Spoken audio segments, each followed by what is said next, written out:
Good morning mga idol. Happy Monday po sa lahat. Share lang natin mga idol about sa conversion natin. Throw your hands up if you with it. Drop it.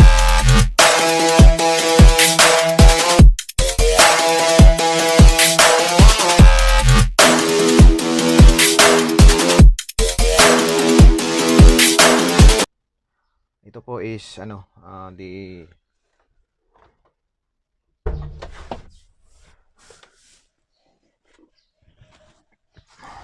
64W Wigon type. So nag-convert po tayo ng unit from right hand to left hand. Oh my God! Paano natin siya ginawa?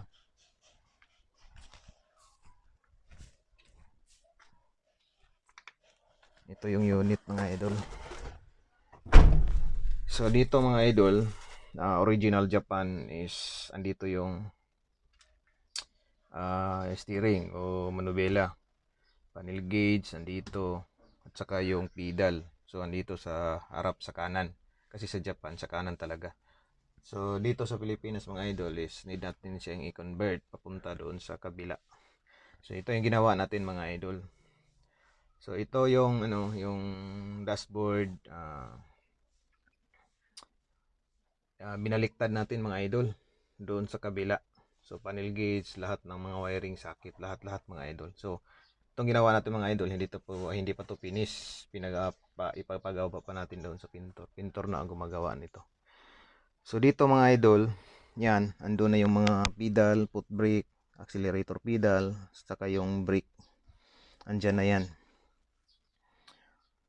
So dati kasi mga idol, andito yan sa kabila. So explain natin paano siya ginawa mga idol. So maraming paraan kung paano siya i-convert mga idol.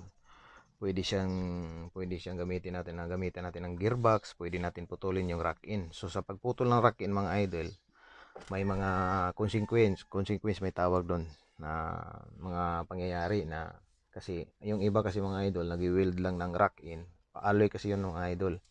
So may tendency mag-crack yun mga idol. So hindi man siya ma-disgrasya, pero yung kabig ng manubila mo mga idol is maingay. So yun, mas delikado mga idol. So may vlog na tayo mga idol dun about ng mga delikadong conversion. Yun. Salamat sa pala sa suporta niyo mga idol. So dito naman ang ginawa natin mga idol, sa pangalawang conversion mga idol, yun yung uso natin, uso dito sa amin sa Davao is yung conversion na baki-baki. So baki-baki mga idol, maganda yon. Ang problema lang mga idol, medyo may kamahalan. Pero kung may pera, may budget, pwede yon mga idol. Mas maganda yung baki-baki. So sa baki-baki mga idol, kailangan mo ng dalawang baki-baki o gearbox. So doon mo ilalagay, explain natin muna mga idol itong budget meal lang muna mga idol. Yan tinatawag na uki-uki mga idol. Natawag namin dito na uki-uki. Dito naman sa budget meal mga idol, wala na tayong pinalit na baki-baki. Original yung rack in. Wala na tayong ginalaw sa rack in mga idol. So pag once wala na tayong ginalaw sa mga rack in mga idol, so ang seating ng gulong, seating ng shock, seating ng lahat ng iyong pangilalim is original pa din. Wala tayong binago. So dito ginawa natin mga idol, naglagay tayo ng shafting mga idol nung multi-cab din. So nilagay natin dyan, tapos cross join na lang papunta doon sa malapit sa shafting ng steering. So yun, wala na tayong gearbox na ginamit mga idol. So ang ikot naman niya mga idol is maganda naman siya, hindi siya matigas. So wala siyang play mga idol, diretso tapos mura lang. Bibilhin mo itong cross join mga idol, nasa mga 300 lang yun. So wala na tayong gearbox, so papunta doon power steering to mga idol. So yun lang mga ginagawa natin mga idol. Wala na siyang pedal dito, wala na siyang mga foot brake doon na sa kabila. So yun mga idol, itong dashboard natin is for finish. Pintor na ang bahala mag-finish nito. Wala tayong binago dito sa may kambyada niya. So yun lang yung mga ginagawa natin mga idol. Tapos dito ang binago natin dito yung yung power window switch. Andun na sa kabila yung main. Yan. So yung kabila naman inagay natin dito sa kanan. So yun mga idol, ito yung ginagawa natin. Yan.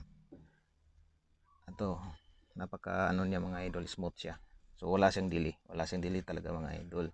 So yun yung ginagamit namin dati sa mga old na unit. Wala kaming binago doon sa ibaba doon. Shafting lang yung ginagawa namin. So dito naman mag-explain naman tayo about sa ibang conversion, yung baki-baki. So yung baki-baki mga idol, dito sila naglagay ng baki-baki gearbox, secondary gearbox papunta doon. Dito isang baki-baki at saka dito naman isang baki-baki para yung shafting niya papunta sa taas. So dalawang baki-baki, tag 3,000 yung isa mga idol, gagastos tayo ng 6,000. So masisira yon mga idol is 3,000. So medyo mataas yung tawag doon, yung mataas yung maintenance natin kasi nga mahal. Compare mo dito sa shafting lang mga idol, 300 pwede mo nang palitan, tapos pwede ka pang mag DIY. Yung baki-baki medyo mahirap siya tanggalin, pero depende na rin sa gumagawa, kasi yung gumagawang iba mga idol niwi-welding nila, kaya mahirapan ka magpalit. So dito naman mga idol, ang ginagawa natin mga idol, wala yang dilin mga idol, walang dilian kasi nga diretso yung ikot niya, cross join lang kasi. Compare mo sa baki-baki, may mga gear pa yan, punta naman sa kabila may gear na naman, so medyo konti lang naman ang delay, pero mas maganda pa rin ng baki-baki kasi ngayon yun yung karamihan ginagawa namin dito sa mga may budget lang mga idol. So dito mga idol sa atin, so ginagawa natin is budget meal lang, kasi nga budget, mamura o lang yung may-ari, sabi niya ito lang ganyan. Okay. So pinagkasya lang natin yung budget niya mga idol, pero safe to mga idol, mga pang-apat na beses namin itong ginagawa. So yung dashboard mga idol, ipipinis pa natin, may video tayo kung gaano ka ganda yung finished product natin. So dito wala tayong pintor dito mga idol, dadalhin pa natin sa kabila. Yan, ito yung unit natin mga idol. So tinatawag dito mga idol sa Davao is uki-uki conversion. So wala tayong binago sa baba. Doon naman sa may pangatlong conversion mga idol is pinuputol nila. So kung puputulin mo, magbabago ka ng bracket, so malaki ng trabaho. Although medyo konti lang yung gastos kasi nga yung rack-in, yun din yung gagamitin. Puputulin lang tapos ibabalik, tapos i-weldingin. Ang problema lang mga idol kasi yung alloy, madaling yun, welding kasi yung gamit nila. Yung iba nga may gumagamit pa ng nansag, yun, marami tayong nakikita nun.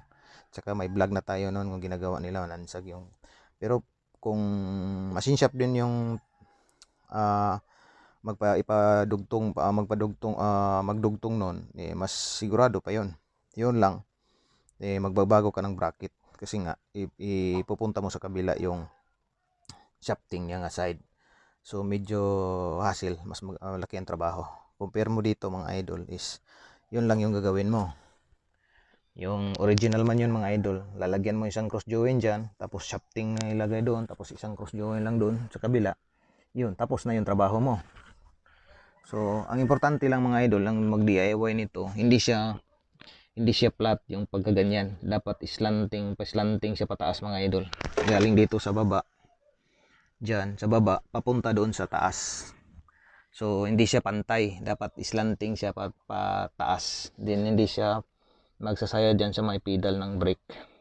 Yan, wala siyang babanggaan dyan mga idol. So diretso para hindi siya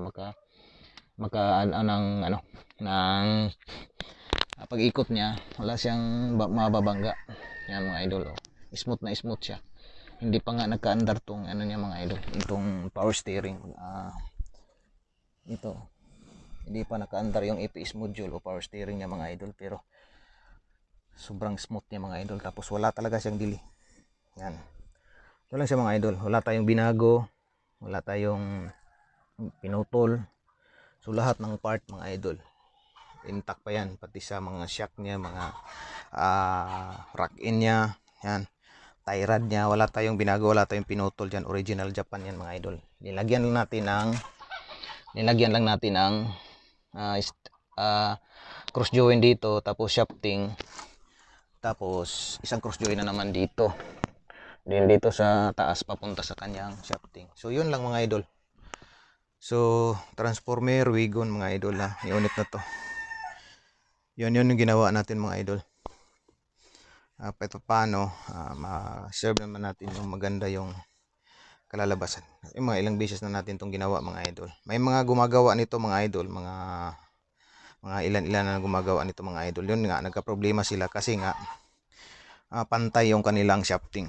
So pag pantay kasi mga idol, may tendency ang cross joint na yan magpangabot yan sila dito. So titigas, tapos pag maka-abanti na mababalik naman sa sa normal. Kaya medyo mahirap tayo mga idol. Yung ginawa natin mga idol is pataas yan mga idol, pataas. So yun mga idol. Salamat sa support niya mga idol. Thank you. Paki-subscribe mga idol and click sa notification bell para updated kayo sa magiging vlog pa natin sa susunod. Salamat sa suporta sa lahat-lahat po ng mga tao na nagmamahal sa atin.